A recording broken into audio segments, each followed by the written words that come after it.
чам мэдийн жацаалаа жацаг нүдэн гүзэлээ насны залууд чам шиг охин бол нэрээ төв за юу.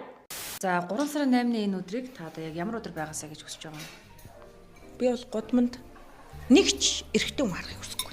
Би энэ өдөр бол нэгч гонигтай эмэгтэйг хармааргүй. Нэгч гундуу эмэгтэйг хармааргүй. Манай Монгол эмэгтэйчүүд хатавчнаасаа дээшээ гарахгүй гэл хаад ноёдууд нь дээрлэхэж ирсэн. Одоо өнөөдөр манай Монгол эмэгтэйчүүд босоо хөх Монгол заяатай бүртөө чоны удам гэдгийг харуулах хэрэгтэй байна. Би болж өгвөл эмэгтэйчүүдийг энэ өдөр босоогоор шээ гэж би хэлмээр байна. Босоогоор шээ гэж уриалж яхаар зүгээр. Яадги босоогоор шээ.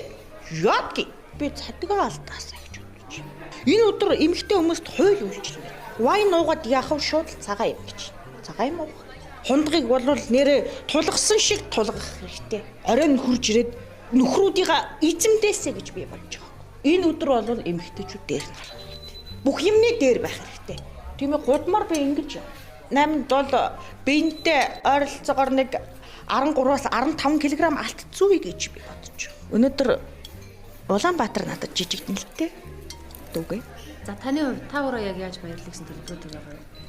Тийм ээ би тоглолт үзсэн л дээ. Зайлсан хэлд тэр бүүм entertainment-ийн бүүм болох гэж байгаа шоу үзэх. Тэнд манай одоо Трапийн хаан гинжин Mrs. Ямирн, Baby Nairn, 168-ын Rookie мань бас би сонсдог байхгүй. Тэгэж ярих юм бол би Kendrick Lamar сонсдог. Doja Cat-ыг дагаж үжиглдэг